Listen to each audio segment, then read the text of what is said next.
Bonjour à vous, bienvenue dans cette session de maîtrise, c'est Demandé Ibrahim.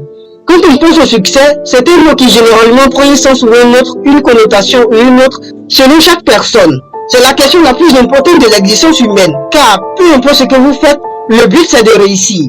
Je ne connais pas vos aspirations, vos rêves, je ne connais pas ce que vous voulez être, mais peu importe votre définition du succès, je veux que vous réfléchissiez assez souvent à ceci. Je veux que vous le fassiez assez souvent, faites-le quotidiennement, intériorisez-le, ressentez-le. Je veux que vous vous dites, je peux le faire, je peux l'être. Je veux que vous répétiez cette vérité tous les jours. Intégrez-la à votre façon de penser, à votre façon d'être et de vivre. Intégrez en vous le désir, l'ardent désir d'être, de faire et de posséder. Le succès commence par le désir, et vos désirs sont la manifestation de ce à quoi vous pensez tous les jours. Le succès, c'est en vous que ça commence, et c'est en vous qu'il doit prendre forme. C'est alors que vous pourrez le voir. Je le dis déjà dans la plupart de mes vidéos, la plus grande tragédie causée à l'homme, par l'homme et son ignorance à propos de lui-même et à propos du monde dans lequel il vit. Restez avec moi, vous apprendrez des choses sur vous. Vous apprendrez des choses sur l'être extraordinaire que vous êtes et sur le monde dans lequel vous vivez. Et c'est tout ce qu'il vous faut savoir pour avoir du succès. Réussir commence par identifier ce que l'on désire. Peu importe ce que c'est, vous devez le faire. Je veux dire, pour qu'un rêve se réalise, il faut un rêve. Vous pensez à quelque chose assez souvent. Identifiez ce que c'est et vous l'aurez trouvé. Puis, vous devez faire chaque jour de petits pas dans cette direction. Comme toute chose, réussir requiert de la méthodologie. Peu importe à quel point vous désirez réussir, si vous ne savez pas comment vous y prendre, vous risquez de ne pas y arriver. On réussit en développant de micro-habitudes et en faisant une routine. Tout dans cet univers doit croître. Soit vous allez de l'avant ou vous reculez. Il ne peut en être autrement. Si vous désirez aller de l'avant, faites un pas de plus chaque jour dans la direction que vous aurez choisie et vous finirez par y arriver. Améliorez chaque jour votre conscience de soi, votre perception de la vie. Et rappelez-vous, le succès commence en vous. Vous êtes le succès et il devient ce que vous en faites. Comment être un entrepreneur à succès? C'est ce que je vous propose de découvrir dans mon livre, Entrepreneur à succès. Le lien est en description. Merci pour votre écoute. C'était Demandé Ibrahim. Bonjour à vous. Bienvenue dans cette session de maîtrise. C'est Demandé Ibrahim. Aujourd'hui, dans cette vidéo, je vais vous parler du travail. Le travail est une chose merveilleuse. Tout ce que nous sommes, nous le sommes grâce au travail. Notre statut financier, le sentiment indescriptible qui nous anime, issu de nos accomplissements, est le résultat direct du travail que nous faisons. Tout au long de notre vie, nous recherchons constamment le bien-être et le travail joue un rôle extrêmement important dans cette quête. Le travail, c'est tout simplement le moyen de grandir. Plus nous grandissons, plus nous atteignons un plus grand bonheur. Un jour, un ami m'a demandé ceci. Demandé, j'ai le sentiment que travailler n'est pas suffisant. Le travail est une idée intéressante et la meilleure définition que vous puissiez lui attribuer est ce que vous en faites. Et c'est ce qui la rend encore plus intéressante. Il y a effectivement des gens qui travaillent de longues heures durant toute leur vie sans pour autant être en mesure de connaître l'accomplissement et le bonheur que devrait procurer tout travail. Je m'en suis moi-même rendu compte il y a des années de cela. C'est la raison pour laquelle aujourd'hui je fais cette vidéo. Le travail, comme je le dis dans la plupart de mes vidéos, c'est une opportunité de croissance. Et si vous le comprenez, il ne vous apportera que des bienfaits. Il vous apportera accomplissement et bonheur. Mais avant, vous devez le comprendre. Tout ce qui vous entoure doit exister.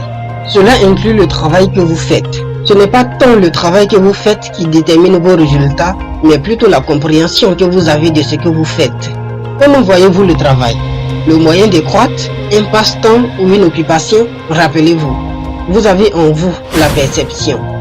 Le travail que vous faites présentement est le résultat de la perception que vous avez de ce dernier. Si vous aspirez à de nouveaux résultats, de meilleurs résultats, commencez par changer votre perception. Regardez-le différemment. Regardez-le comme étant le moyen de connaître plus de croissance, le moyen de grandir. Regardez-le comme étant le moyen d'être un être accompli.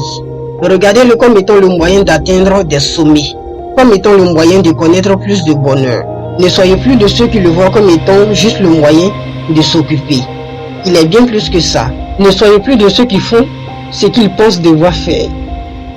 Comprenez ceci. Vous êtes libre d'être, libre de faire le travail que vous désirez ou d'inventer le travail que vous désirez. Après tout, qu'est-ce que le travail? Une création. Il n'y a pas de limite à ce que vous pouvez être, faire et posséder. Je sais que je l'ai tellement dit, mais c'est si vrai. Continuez sans cesse à améliorer votre perception à propos de vous-même et du travail.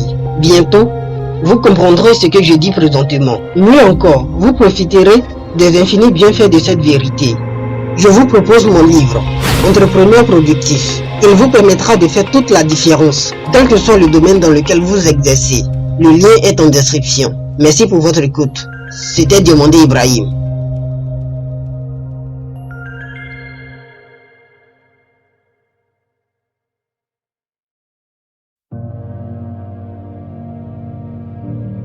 Bonjour à vous. Bienvenue dans cette troisième session de maîtrise sur le succès. C'est Diomandé Ibrahim. Aujourd'hui dans cette vidéo, je vais vous parler de la pensée, notre plus haute faculté créatrice. Penser est ce qui nous sépare du règne animal et nous construisons notre monde grâce à notre faculté de penser. Penser est une force à double tranchant. J'ai déjà parlé de la subjectivité de la pensée. C'est quelque chose qui doit être compris afin de permettre à l'homme de créer le cadre mental qui attire le succès.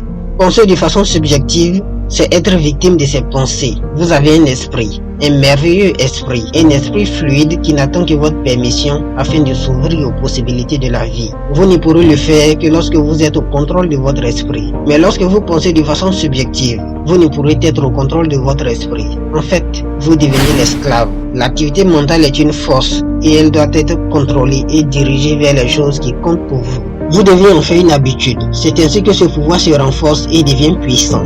La plupart des gens pensent, mais ils n'ont qu'une conscience superficielle de celle-ci. Ils sont généralement à la recherche de ce qui pourrait ne pas aller, ou de la prochaine stimulation. C'est alors que leur imagination les dirige dans la mauvaise direction. Si vous cherchez quelque chose, peu importe ce que c'est, même si cette chose n'existe pas encore, si vous persistez, vous finirez par la trouver. Donc, je vous le demande, que cherchez-vous? Nous vivons dans un univers infini, aux possibilités infinies. Il doit être question pour vous d'être clair à propos de vos désirs et de vous demander quotidiennement comment vous pouvez donner une forme matérielle à ces derniers. C'est un simple exercice, mais un exercice qui peut changer votre vie d'une façon qui peut-être présentement échappe à la portée de votre imagination. Mais toute personne ayant réussi, quoi que ce soit, reconnaît la valeur de cet exercice. Je veux dire, je ne connais pas un autre chemin menant au succès.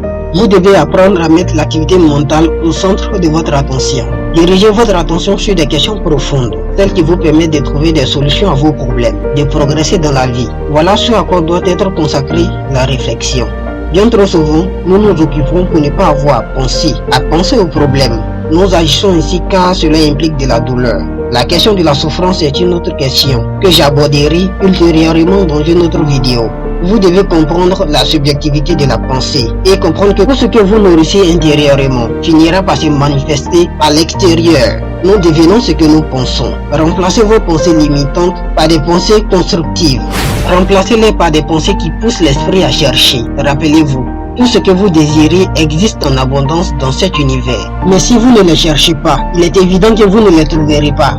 C'est pourquoi il est extrêmement important d'être un être de conviction. Tout est le résultat d'une pensée. Rappelez-vous-en, lorsque vous voudrez passer votre commande auprès de l'univers, cela pourrait faire la différence. La pensée peut faire beaucoup de choses. Le plus important, c'est ce qu'elle peut faire pour vous. Elle peut vous permettre de trouver un but dans la vie, de trouver un sens à la vie. C'est ce que je vous explique dans mon livre Prospérité parfaite. Le lien est en description. Merci pour votre écoute. C'était Diomandé Ibrahim.